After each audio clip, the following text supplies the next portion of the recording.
Thanks for stopping by to check out this episode of Vintage Audio Review.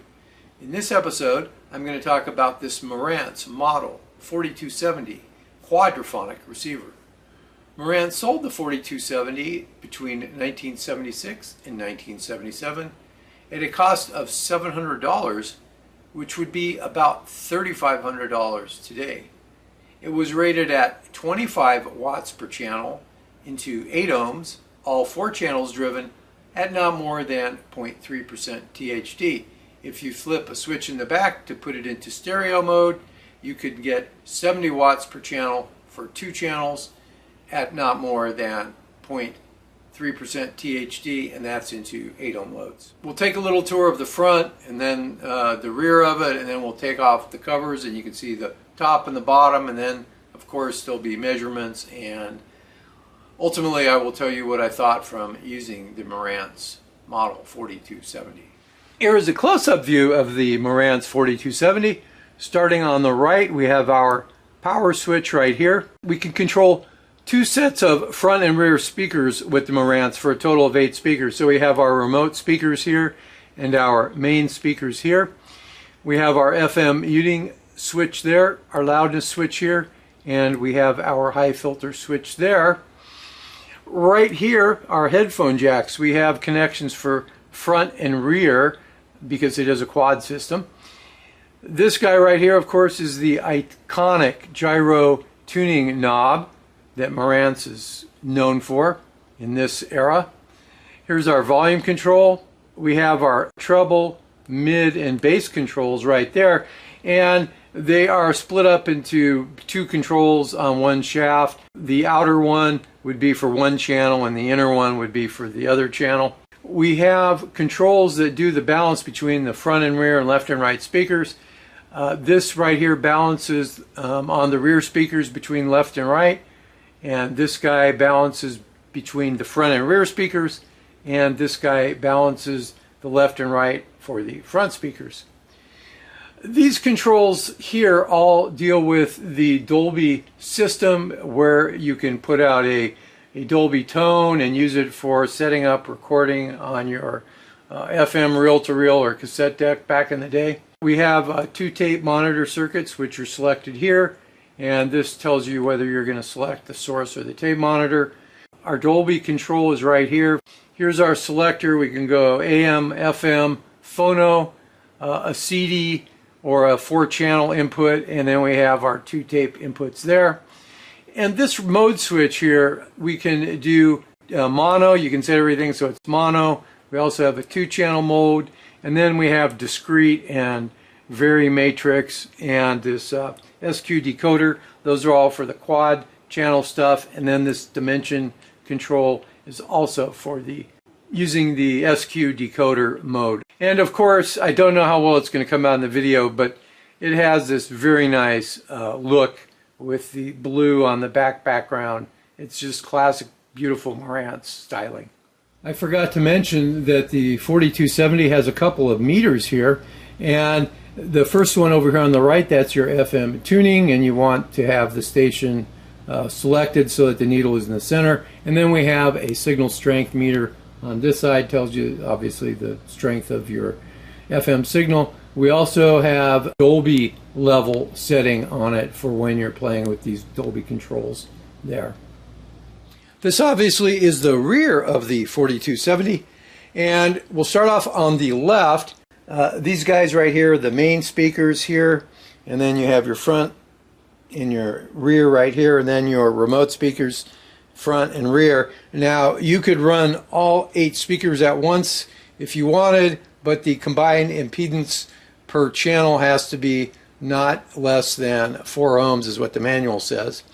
Now right below the speakers, this power mode switch, that allows you to put it in either 70 watts by 2 channel mode or the 25 watts by 4 channel mode.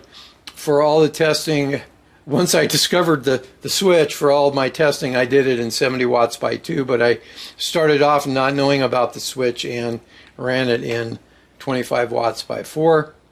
We also have an unswitched AC outlet and a switched AC outlet. This FM quadrile output was when they thought there may have been quad FM and you need an adapter, and that's what that was for.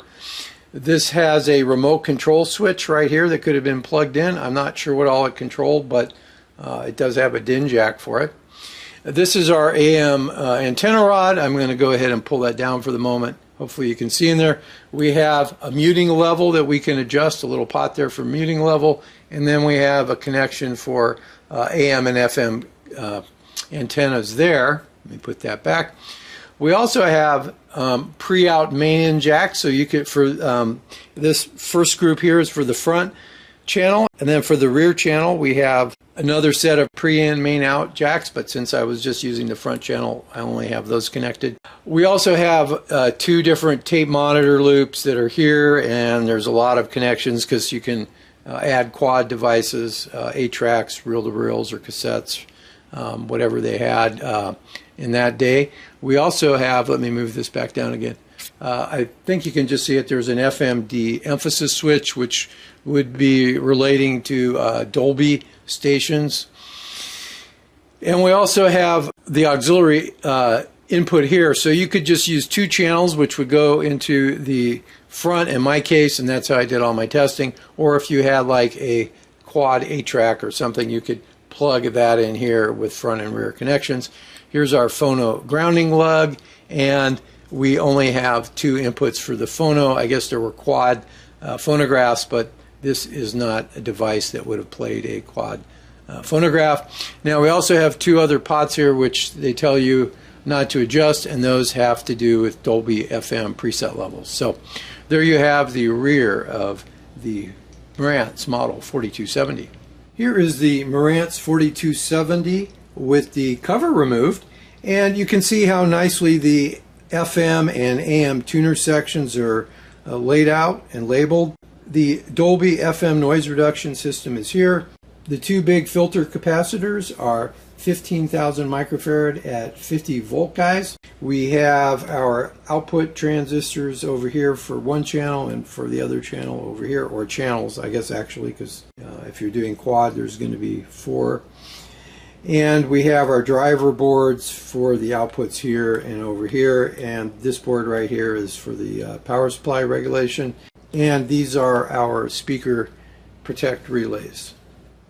Here is a side view of the 4270 showing the output transistors here, as well as the driver board and some of the adjustments, and you have the other driver board here. You can see this little circuit here, which I believe is part of the Dolby circuit, and that kind of is just the side view of this guy. Here is a view with the bottom cover removed, and you can see the technology that's used. I needed to remove the bottom cover so I could get to the test points here and here to set the bias and DC offset voltages. It kind of just gives you an idea as to the way it was built and the quality it was built with. As well as, to me, it looks like they haven't ever had any work on it. It doesn't look like they've replaced any of the electrolytics or had any other work done to it.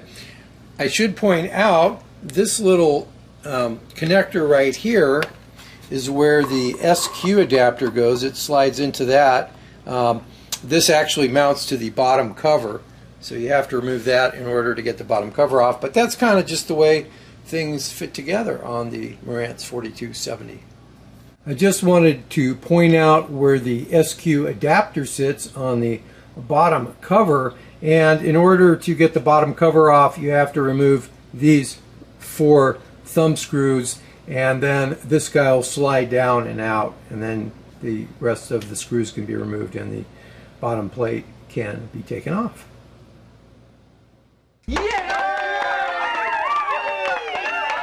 Here we have the THD SNR plot at 1 kilohertz with the 4270 putting out 5 watts into 8 ohms. I adjusted the volume control to give us about 29 dB of gain. You can see that the THDs are both less than, we'll say, 0.03%, which is outstanding.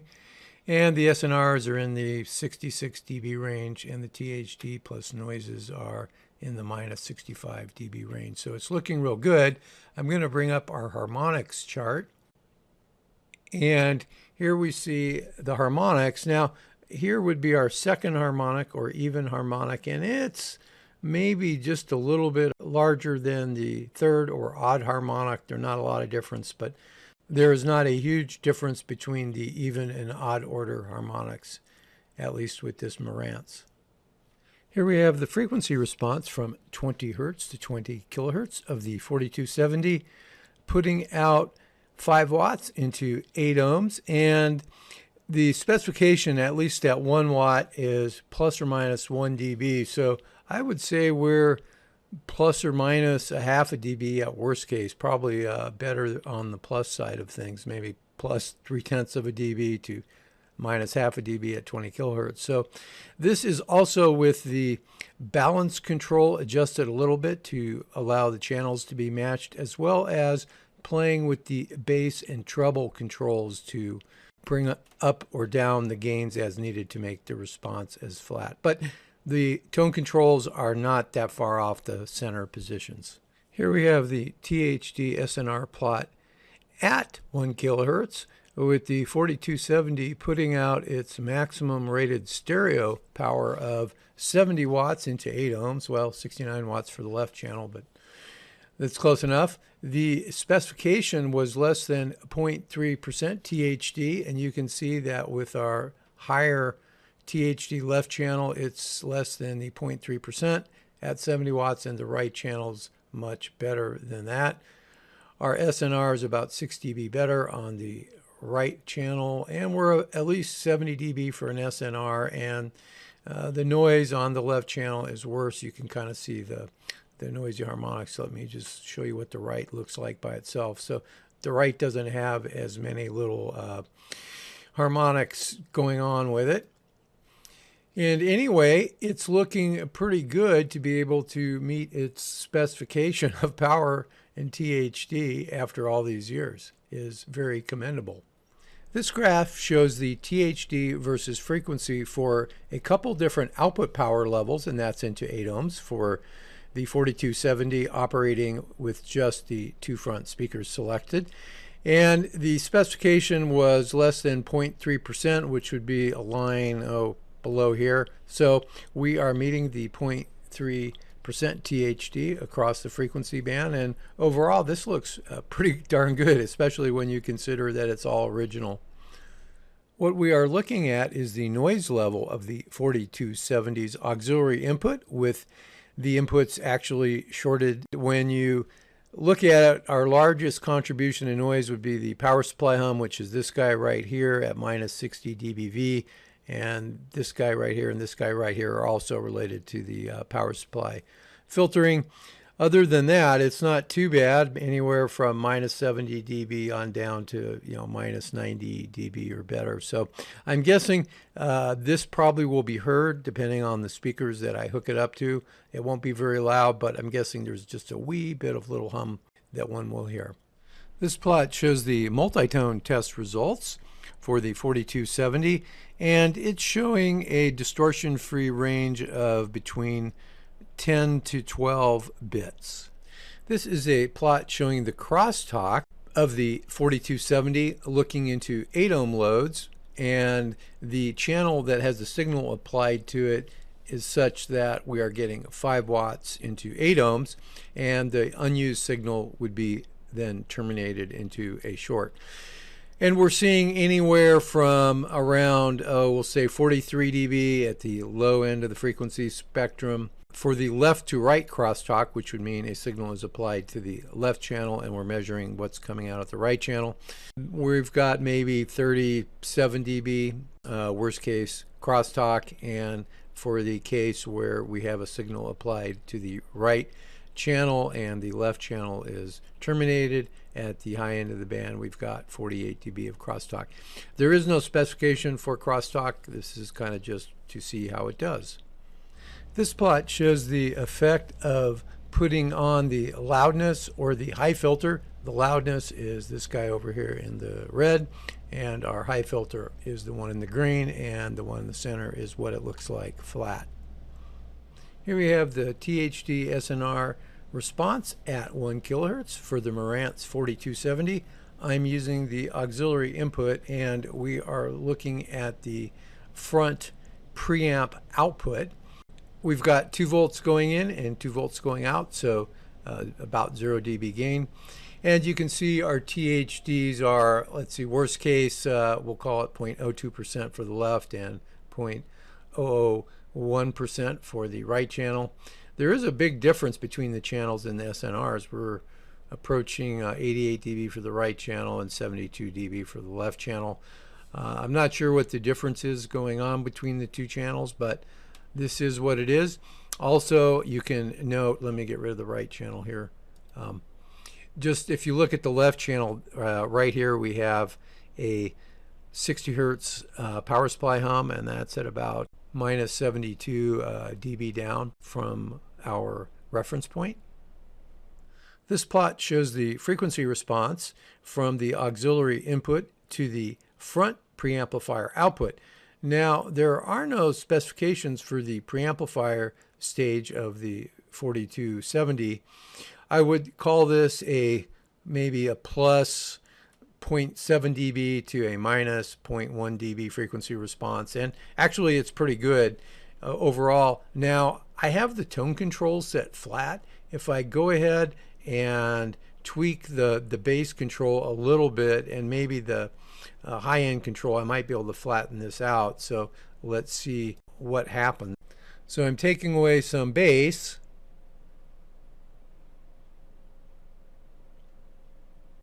And that looks pretty good on the bass end. And we'll take away just a little treble and see what happens. And there's a mid-range control. I think I'm going to keep the mid-range where it's at. So right now with the bass and treble controls adjusted a little bit, it's not very much at all. I would say our frequency response has improved to plus or minus, we'll call it 0.3 of a dB, probably better than that. I'm going to go ahead and leave the tone control set where they're at for the rest of the testing, but this is pretty good for something as old as this Marantz is. This plot shows the multi-tone response of the 4270. In this case, once again, we're looking at the auxiliary input to the front preamplifier outputs. The volume control is set for 0 dB gain, and what we're seeing is a distortion-free range of anywhere from about 9 bits to 14 bits at best case. I decided to push the 4270 a little bit more to see how much power I could get before this left channel got a lot worse on the distortion end, and right now it's at what, 1.35%. The right channel is looking pretty good. The left channel, this THD plus noise, is looking kind of crappy.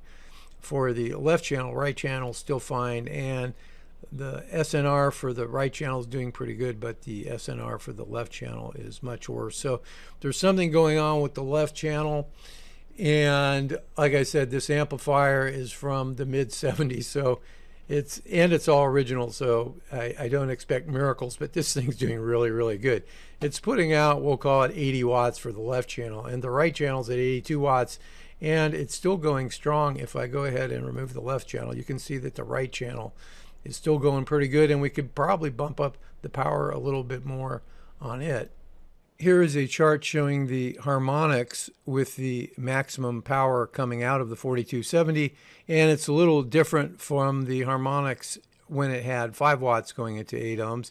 You can see in this case our odd harmonic is higher, at least the left channel is higher than the even harmonic right here, and the odd harmonic for the right channel is just a little bit higher than the even harmonic here. So kind of the harmonic levels flipped a little bit as far as even versus odd, with the 4270 running at its maximum power into 8 ohms.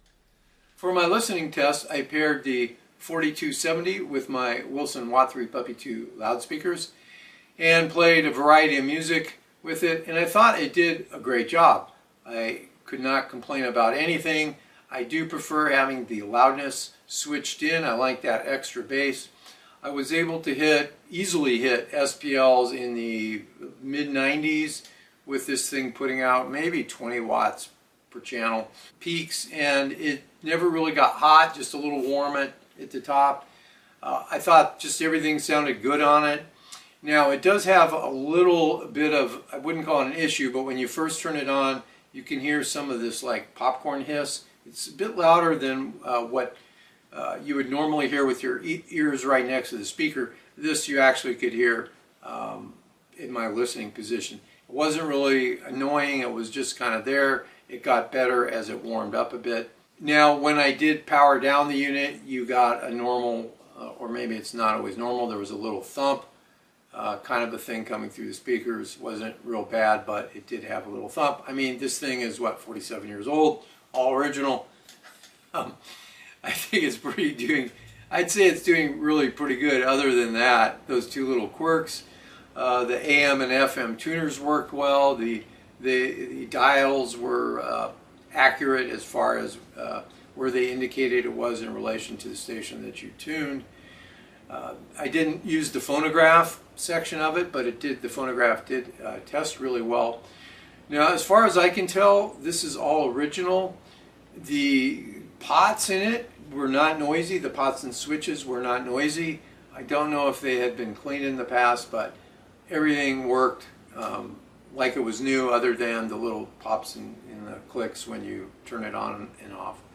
But those are kind of normal for older gear, and they weren't really objectionable. But just listening to it, this would be a great stereo amp. Now, my guess is that people aren't into buying quad gear that much, and so you might be able to pick this up cheaper because it is a quad Marantz piece. If so, you can use it as a regular stereo amp just fine, and that's how I would use it if I were looking to maybe save money on a piece of Marantz gear. Pick it up as a quad unit and use it as a stereo unit. Anyway, I think it's a great unit. It would be a great piece. I'd love it in my collection, and I just thought it was pretty much a joy to listen to. And the Marantz look, as I've said before, Marantz and Macintosh, I really like the colors and their schemes in this vintage. Anyway, I thank you for watching. If you have not subscribed to the channel, it would be a nice thing to do to help the channel grow. If you like the video, click the little like button. Of course, everybody says that, but it doesn't really cost you anything other than a second to click on it. And of course, if you have some comments, I do enjoy reading them, and I respond to all of them. And until next time, have a great day or night.